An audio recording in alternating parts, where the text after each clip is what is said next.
E eu quero ler um verso da Bíblia que me intriga, e eu fico pensativo. E eu quero que vocês me ajudem a resolver aqui o dilema. Está no livro de Mateus 7, verso 13. Se você trouxe a tua Bíblia, pode acompanhar. Mateus 7, verso 13. E me disseram que nós estamos transmitindo para a internet, né? Pelo www.campal.org, é isso aí? Esse é o endereço? Então, o alô para o internauta e para todos que nos assistem, que Deus abençoe vocês e vocês terão sempre um momento de estar aqui na Campal, mesmo que virtualmente, né? Vamos lá. Mateus 7, verso 13 diz assim: entre pela porta estreita, larga é a porta, espaçoso o caminho que conduz para a perdição, e são muitos os que entram por ela, porque estreita é a porta e apertado o caminho que conduz para a vida, e poucos são os que acertam com ela. É interessante que a Bíblia diz: tem duas portas, tem dois caminhos. A Bíblia fala que a porta larga tem o caminho largo, que o caminho estreito tem porta estreita. A Bíblia diz que um leva para a vida, e a Bíblia fala que o outro leva para a perdição. Há algo bem claro aqui: dois, um para a vida, outro para a perdição. Um é espaçoso, outro é apertado. A Bíblia fala que o caminho espaçoso tem muita gente, porém leva para a perdição, mas tem muita gente. A Bíblia diz que o caminho apertado leva para a vida, mas tem pouca gente. E agora, queridos jovens e irmãos, eu estou com um dilema na minha cabeça e quero que vocês me ajudem a responder. Se todo mundo quer viver, porque todo mundo quer viver. Se todo mundo quer continuar vivendo, porque todo mundo quer continuar vivendo. Não conheço uma pessoa que em sã consciência não queira viver. As pessoas querem por natureza viver, elas lutam para viver. Se todo mundo quer viver, por que o caminho da morte tem mais gente? Me explica isso. Se todos querem viver, por que o caminho da vida, o apertado, o estreito, não está cheio de gente? Por quê? E uma vez eu estava pregando numa grande cidade e eu quis fazer um teste para ver se o povo daquela cidade de fato queria viver ou morrer. E eu estava numa praça pública e o povo passando e tal. De repente, como um maluco, eu tomei essa atitude. Fiz assim com a minha mão: quer viver ou morrer? A pessoa saiu correndo. E eu imaginei que ela queria viver, né? Quer viver ou morrer? Pastor, é claro que eu quero viver. Então me explica por que o caminho da perdição e da morte tem mais gente. Bom, você está pensando, né? Eu quero que você participe de uma das viagens que eu fiz. E nós vamos ver agora algumas fotos. A vida de um pastor é uma vida agitada, né? E nós sempre temos algumas situações inusitadas. Eu sou um homem que agradeço muito a Deus, tive alguns privilégios. Essa é uma viagem que eu fiz bem longe daqui, e foi num congresso de liderança jovem na cidade de Taipei, Taiwan, China. A cidade de Taipei ela é a capital da ilha, né? Taiwan recentemente foi devolvida pelos Estados Unidos para a China, mas é um território que tem muita influência americana. E eles têm uma construção, uma estrutura de construção muito parecida com a que vocês têm aqui nos Estados Unidos. Esse é o... Perdão, volta lá. Volta. Não mexe. Deixa aí. Por favor, deixa aí. Esse aí é o 101. Se você foi lá, você vai lembrar, porque esse era o prédio mais alto do mundo, até os árabes construírem em Dubai a mais alta torre. Está chegando a quase 1 quilômetro. Esse prédio tem 560 metros do nível do chão. Ela é uma torre muito alta.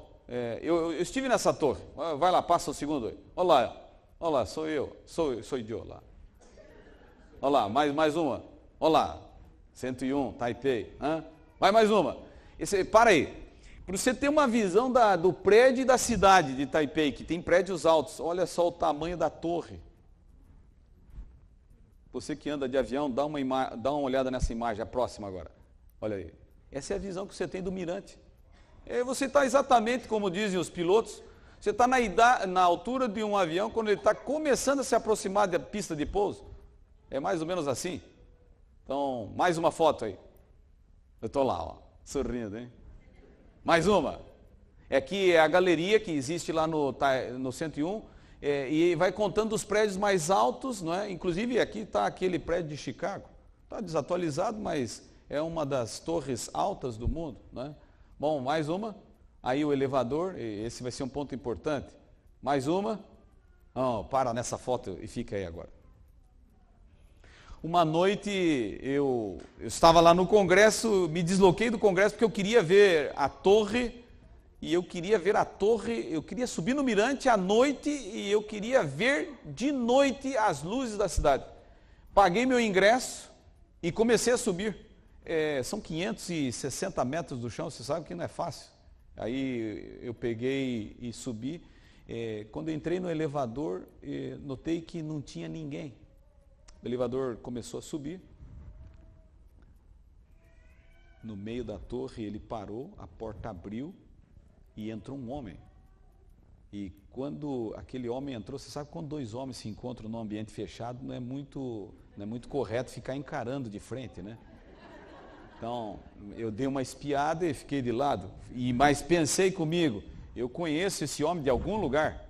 E nós fomos subindo até o mirante, lá em cima, e quando ele chegou lá em cima, no mirante, e a porta do elevador abriu, eu me lembrei de onde eu conheci o homem. Gente, era um homem rico. Eu tinha visto na televisão. Era um milionário, eu estava na torre ao lado de um milionário, gente, e aquilo me empolgou. Falei, hoje é minha noite de sorte. E ele me olhou, não tinha ninguém no mirante, era a última subida, fiquei sabendo depois, e não tinha ninguém. E ele me olhou e disse assim, você vem muitas vezes aqui? Eu disse, não, essa é a primeira vez que eu estou vindo aqui. Ele disse, a primeira vez que você está nessa cidade? Sim, é a primeira vez. E de onde você é? Eu disse, eu sou brasileiro. Ele disse, brasileiro aqui, o que você faz no Brasil? Eu disse, eu sou pastor no Brasil. Ele falou, um pastor brasileiro na torre? E eu disse, eu estou aqui conhecendo a cidade. Ele disse, vem cá, vou te mostrar algumas coisas. E começou a me mostrar. Ele disse, eu conheço muito bem esse lugar. E chegou um momento que ele começou a falar de coisas e de projetos. Ele disse, você sabe quem eu sou? Eu disse, aham. Ele disse, olha, eu tenho feito investimentos por todos os lugares. E eu tenho, não é prazer em fazer, não é empresas e negócios e criar coisas que possam ajudar. E ele de repente começou a falar de projetos sociais e de como ajudava no mundo todo, na África, na Ásia, e de repente ele disse, olha, eu tenho alguns lugares na América do Sul que eu também faço investimentos e tento ajudar pessoas. E de repente esse homem parou, me olhou e disse, eu gostei de você. Irmãos, quando ele falou isso, eu comecei a me animar, gente. E eu falei, é hoje à noite. E eu comecei a esfregar as mãos, porque me ensinaram lá no interior do Paraná que se você quer dinheiro, comece a esfregar as mãos, né? Quer dinheiro? Esfregue as mãos. Vamos lá, irmãos. Que tal? Poderá começar a ocorrer aqui de novo. Mais forte, irmãos. E você, internauta, também faça aí, né? E aí, que tal? Apareceu? Não, e o pior é que tá cheirando mal, né, irmãos? E ele me disse assim, gostei de você e estou disposto a te dar $1 milhão. Você quer? Gente, eu não podia nem me conter, eu comecei a sorrir. Você sabe que quando fala em 1 milhão, não sei, né? Você pode estar triste, chateado com qualquer coisa, tudo muda, né? E eu disse, mas claro, eu sou a melhor pessoa para você dar $1 milhão. E falou, sim, estou disposto a te dar esse dinheiro todo. E ele disse, ó, só tem 2 condições para eu te dar toda a grana. Eu disse, pode dizer, onde é que eu tenho que assinar o contrato aí? E ele disse, primeira condição, pastor, você tem que gastar tudo num ano. Gente, fiquei chateado, gente. 1 ano? Falou, queima total de dinheiro. É 1 ano, você tem que gastar tudo. Eu sei que nessa noite eu estou falando para gente que não teria dificuldade para gastar 1 milhão em 1 ano, né? Mas, irmãos, é melhor poupar, administrar a grana e fazer com que ela cresça e dure muitos anos. Mas eu pensei o seguinte, fiquei chateado, 1 ano só? Sim, 1 ano só. Mas eu pensei o seguinte, garotado, é melhor ter 1 milhão por 1 ano do que nunca ter. Não é verdade? Pelo menos no ano do 1 milhão você compra o carro dos sonhos, a casa, não é? Aquela casa maravilhosa, as viagens, e faz tudo que o dinheiro pode te dar. Terminou o ano, ficarão as lembranças do ano que você foi um milionário. Ele olhou e disse, e aí, continua querendo 1 milhão? Eu disse, sim, claro, eu continuo querendo 1 milhão. Ele disse, segunda condição, no final de 1 ano, você vai subir a torre, nós nos encontraremos aqui, e você vai me contar tudo o que você fez no ano que você foi um milionário. E exatamente nesse dia, daqui 1 ano, no dia 24 de novembro, eu vou abrir a janela de segurança máxima da torre e eu vou te empurrar os 560 metros para baixo. E você vai se espatifar lá embaixo. Ele mudou o rosto, me olhou de forma dura e disse, se você aceitar 1 milhão, eu quero te lembrar que você tem uma data marcada comigo. Daqui 1 ano eu te encontro e eu vou te matar. E sabe o que ele me perguntou? Você quer $1 milhão? E eu disse, não, muito obrigado, estou feliz com o meu salário. Eu nunca fiquei tão feliz com o meu salário, irmãos. E eu peguei então o elevador e saí da torre. E comecei a descer, saí do mirante e comecei a descer. E eu estava chateado. E o elevador parou ali abaixo daquelas luzes apagadas, provavelmente ali um pouco abaixo, a porta abriu e entrou um homem de branco. Todo branco, terno branco, calça branca, camisa branca, gravata branca, sapato branco. Ele parecia um médico que tinha se deslocado de um dos consultórios da torre. Saiu, entrou no elevador, me olhou e disse, amigo, parece que você está vindo de uma grande tribulação lá em cima. Eu disse, é verdade, eu estou muito chateado, senhor, porque eu acabei de perder $1 milhão. E esse homem me olhou e disse, amigo, dinheiro não é tudo. E quando ele falou isso, eu fiquei irritado. Eu disse, olha, não é tudo, mas resolve muitos problemas. E ele disse, amigo, dinheiro não é tudo. Tanto isso é verdade, que eu vou te dizer uma coisa. Olhe para mim. E quando eu olhei para ele, ele disse, eu sou dono de uma cidade inteira. Eu disse, é hoje à noite. O que é que aconteceu? E ele disse, e eu gostei de você. Eu falei, eu já ouvi isso. E ele me falou, olha, estou disposto a te dar uma casa nessa cidade, você quer? Eu disse, tem condição? Ele, só uma. Eu disse, estou fora. Eu estava machucado, eu estava magoado, gente. E ele disse, olha, mas se um dia você se lembrar de mim, eu lembro que com forma educada, ele sacou um convite branco, é o homem de branco, e me entregou. Disse, se você se lembrar de mim, você tem o convite. E por educação peguei o convite, coloquei no bolso e continuou descendo. Aliás, em algum momento ele saiu do elevador e o elevador está descendo de novo. Sabe, são 560 metros, é muito tempo. E ele parou ali abaixo daquele símbolo da Toyota, parou, a porta abriu. E, gente, a porta abriu, mas ninguém entrou. E eu estava irritado naquela noite, é uma noite terrível. E eu olhei e disse, mas quem que apertou o botão do elevador e não entra? Que brincadeira é essa? E naquele andar tinha um cheiro terrível, desagradável, que vinha do andar. E quando eu fui olhar para ver quem estava obstruindo o elevador de continuar a descer, para o meu espanto, gente, e para o meu horror, um homem de capote preto, de um sobretudo preto, de chapéu preto, ele entrou correndo no elevador, me deu uma encarada e disse mais ou menos assim, oi. Com toda a minha coragem, eu fui me encostando no elevador, eu disse, é hoje à noite. Encontrei um milionário, o dono de uma cidade, e terminarei a noite sendo assaltado no elevador em Taipei. E eu me lembrei que os piores gangsters são da linha chinesa, porque os orientais são terríveis. E eu falei, é hoje, quem sabe eu estou com um filhote deles aqui. E sabe, esse homem me olhou e disse, era um homem muito velho. E ele disse, ei amigo, parece que você está cheio de problemas. Eu disse, estou mesmo. E estava meio com medo. E ele disse, amigo, se você tem problemas, você tem que buscar o prazer. E ele falou isso com veemência, e ele disse, se você tem problemas, busque o prazer, você se esquece dos problemas. Olha, qual o problema? E vem o prazer e você esquece. Olha, qual que é o teu desafio? Vem o prazer e você esquece. E de repente ele abriu o seu capote e ele mostrou um prospecto que tinha fotos de cenas de intenso prazer. E ele começou a me mostrar e disse, olha, problemas? Você se esquece, busque o prazer.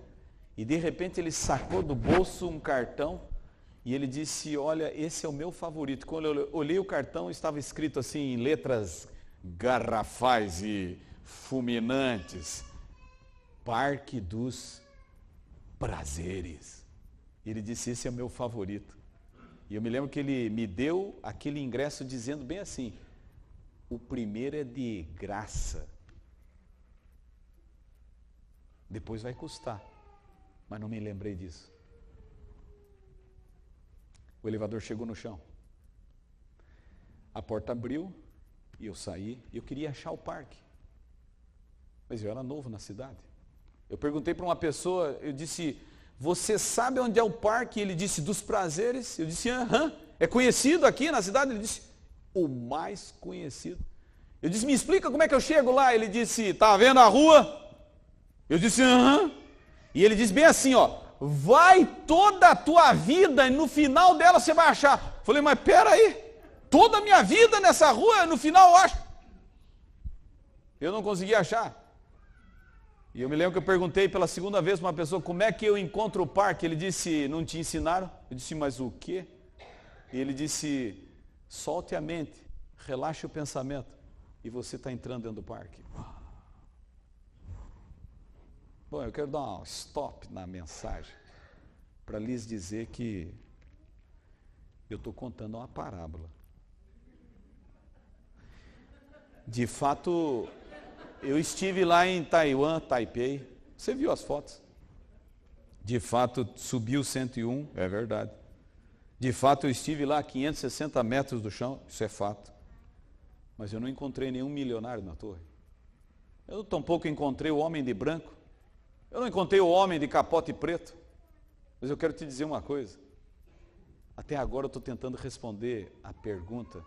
Por que o caminho da morte tem mais gente e o da vida tem poucas pessoas? Por que as pessoas se encantam mais com o caminho da morte que leva para a morte e o da vida não tem tanta gente? E agora eu quero te mostrar uma verdade, porque esse talvez seria o maior desafio da vida. É muito fácil ser enganado. Por um momento você creu, por um momento você viajou, e eu estou te dizendo o seguinte, se um ser humano mortal pode enganar outro, quanto mais um ser celestial, habilidoso, com vivência e com experiência, pode iludir e enganar milhões. E vocês sabem de quem eu estou falando? Eu estou falando do milionário da torre, e se você não percebeu quem é o milionário, eu explicarei minha parábola. O milionário da torre é Satanás. O homem de capote preto, é diabo. É o mesmo, ele muda de forma, mas ataca da mesma maneira. Mas o homem de branco sempre vem do mesmo jeito, porque é Jesus. E ele quer te salvar. Nas descidas da vida, ou nas subidas, Jesus sempre está em uma posição para te ajudar. Mas você não pode esquecer que Satanás está também no elevador. E ele está querendo te derrubar. Você está começando a me entender nessa noite? Então um jovem, agora não estou mais falando da minha história. Talvez agora estou falando da história de alguém aqui. Um jovem pegou o cartão do parque, o ingresso. O primeiro era de graça. E sabe, parque é parque. O parque tem muitos brinquedos. E esse parque não era diferente. Esse parque tinha muita luz, muita cor, muita alegria, muita gente. E esse parque tinha umas características interessantes. Esse parque, ele tinha vários brinquedos. Cada brinquedo tinha um nome. Na placa estava o nome, na placa tinha a sensação que você sentia ao brincar no brinquedo e tinha mais uma coisa, a duração, quanto tempo durava o brinquedo. E sabe, o jovem começou a notar que tudo naquele parque era muito rápido, os brinquedos que duravam mais eram segundos, porque era tudo muito rápido, instantâneo. E de repente, eu olhei no parque e sabe o que eu vi? Eu vi um brinquedo chamado Buggy Jump, sem corda. Tinha uma grande fila. E eu me lembro que tinham vários jovens e eles vinham, porque sem corda, né? Eles vinham, pulavam no trampolim, no abismo. Eu me lembro que antes de usar o brinquedo, o assessor do brinquedo injetava um narcótico na veia. E eu me lembro que eu olhei um jovem que estava prestes a dar o salto. E eu gritei de longe. E eu disse, ei, jovem! E ele disse, aí, cara! Eu disse, você vai pular? Ele disse, aham! Eu disse, mas você não tem corda! Ele disse, mas aí que está a emoção, meu! E eu me lembro do salto, o grito. E o assistente do brinquedo disse, o próximo! Você pode dizer assim, mas pastor, não tem esse brinquedo? Eu quero te lembrar que drogas, narcóticos e vícios são o maior responsável por mortes prematuras de jovens.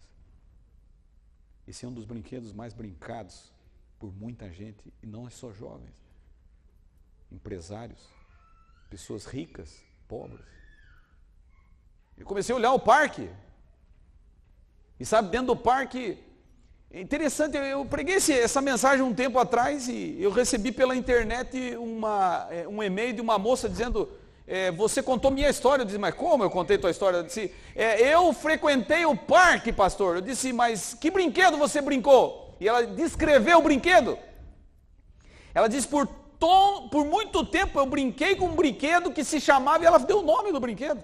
Ela disse assim, a Casa dos Espelhos. Eu disse, mas como é que era o brinquedo? E ela disse, a Casa dos Espelhos, pastor. Eu entrei dentro dela e eu olhava para cima e via eu.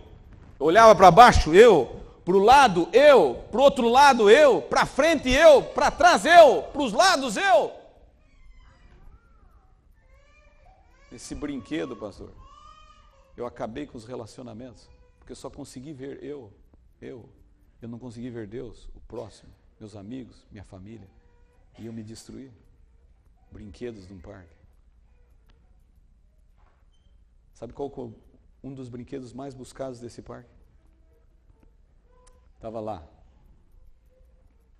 Deturpação do sexo. Sensação indescritível.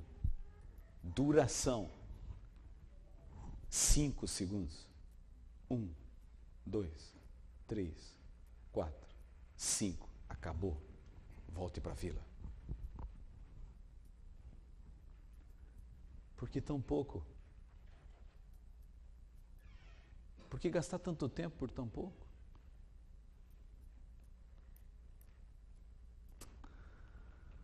Entra pela porta estreita. Apertado é o caminho,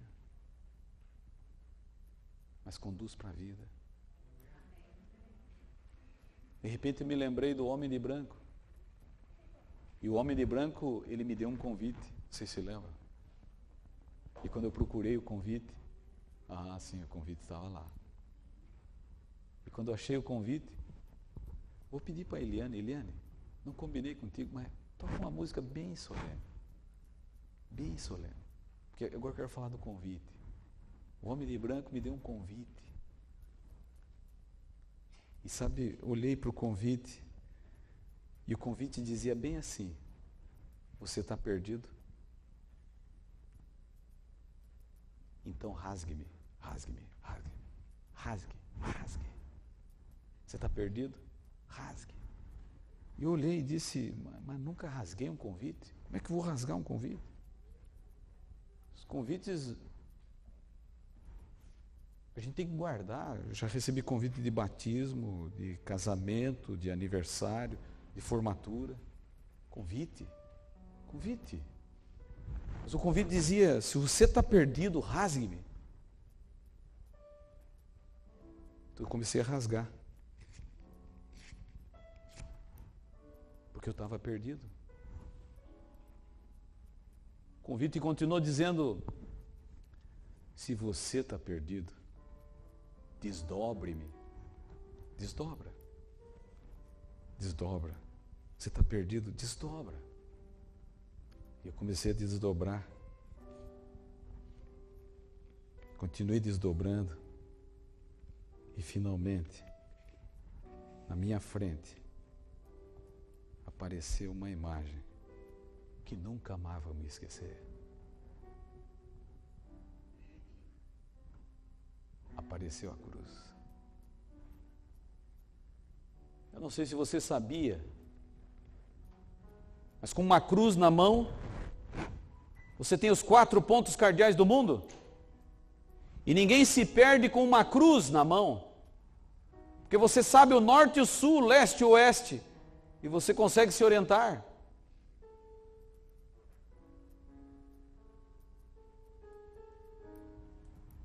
Nessa noite eu mudei o sermão.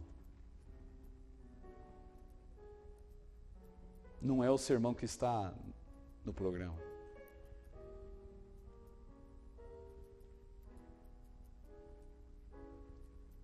E eu gostaria de explicar por que eu mudei. Porque nessa noite,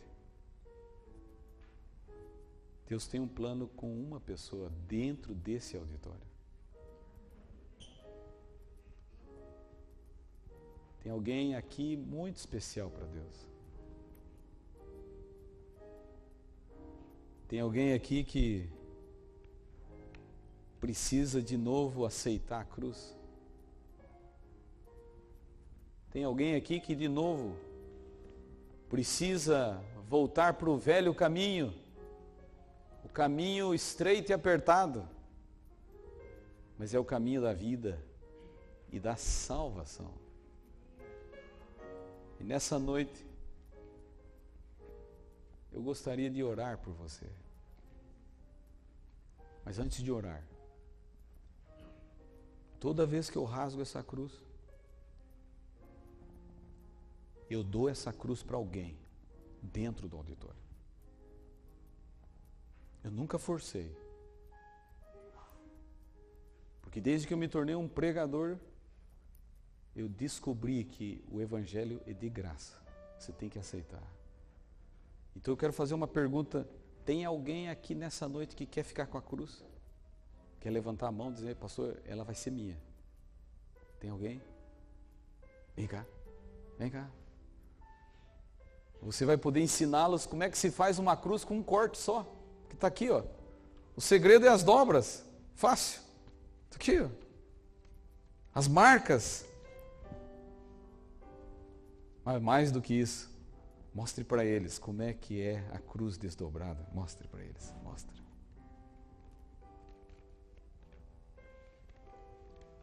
Mostre para eles. Uma salva de palmas.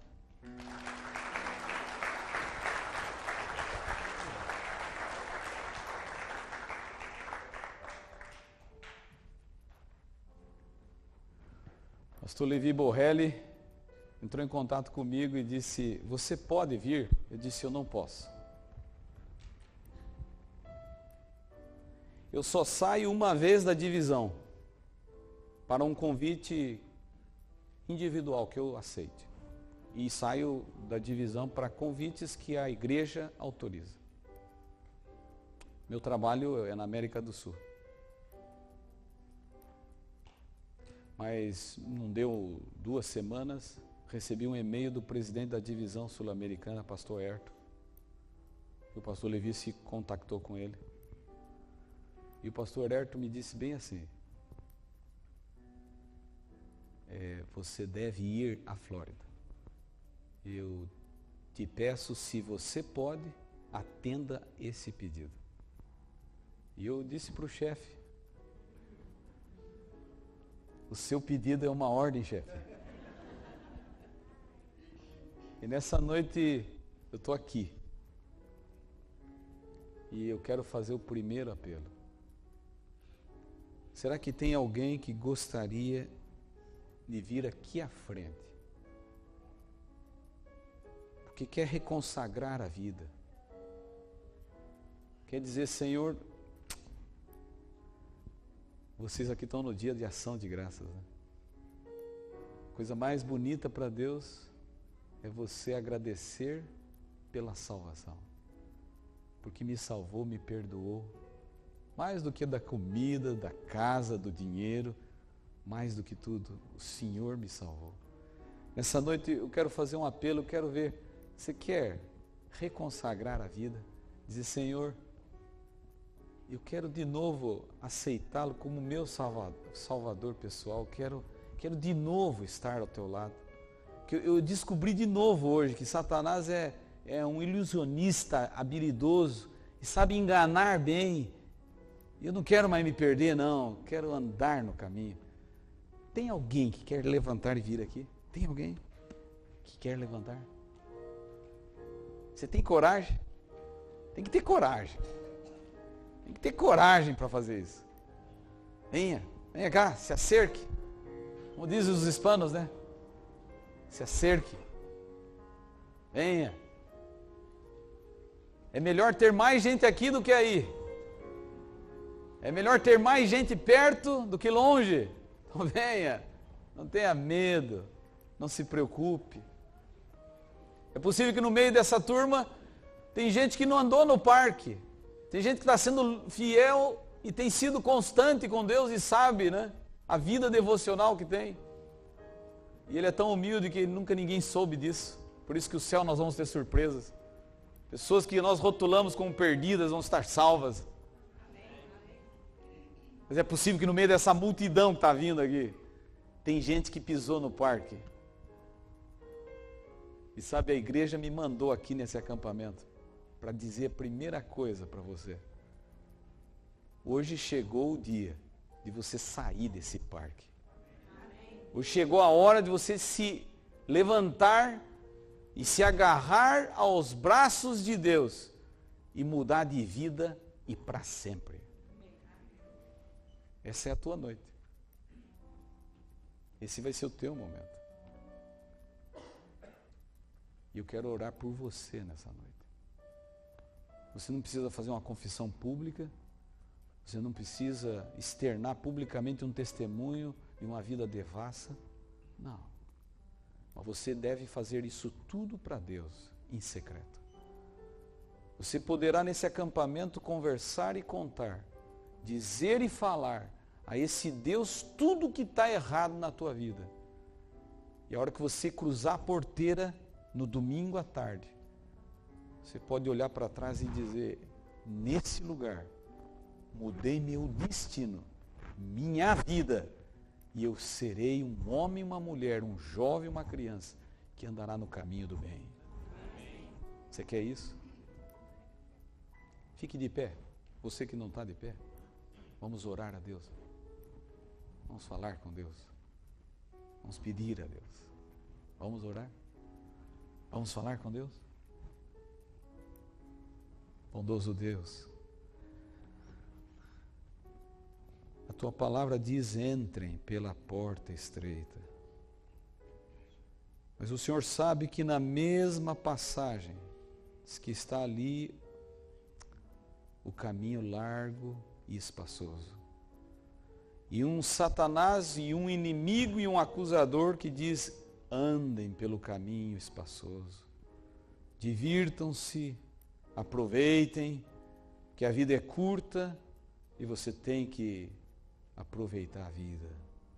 Mas nessa noite, Senhor, como uma flecha, como um raio, tua mensagem alcançou o coração ferido e deu a ele um ânimo, um choque, um alento, lembrando da velha história, da antiga esperança, lembrando a ele de que existe um caminho único, apertado, sim, com uma porta estreita, é claro, mas é o único caminho que poderá levar para a salvação. E nessa noite nós queremos decidir de coração aceitar Jesus, nosso Salvador pessoal, e nos entregar a Ele e novamente nos conduzirmos ao caminho da vida, da esperança e da salvação. E que este possa ser nosso caminho até a volta de Jesus. Abençoe essa comunidade de crentes, esse povo querido, essa juventude amada, e que eles sonhem nessa noite, que eles se entreguem nessa noite, que eles ponham a vida na tua mão, e eles tenham a esperança da salvação de hoje e sempre, até a volta de Jesus. No nome de Cristo Jesus, nós queremos pedir. Amém, Senhor. Amém, Senhor. Amém. Amém. Que Deus abençoe todos vocês. Nas atividades, programas, recreações. Vocês possam sentir que Deus está ao vosso lado. Até amanhã de manhã. Que Deus abençoe. Tchau!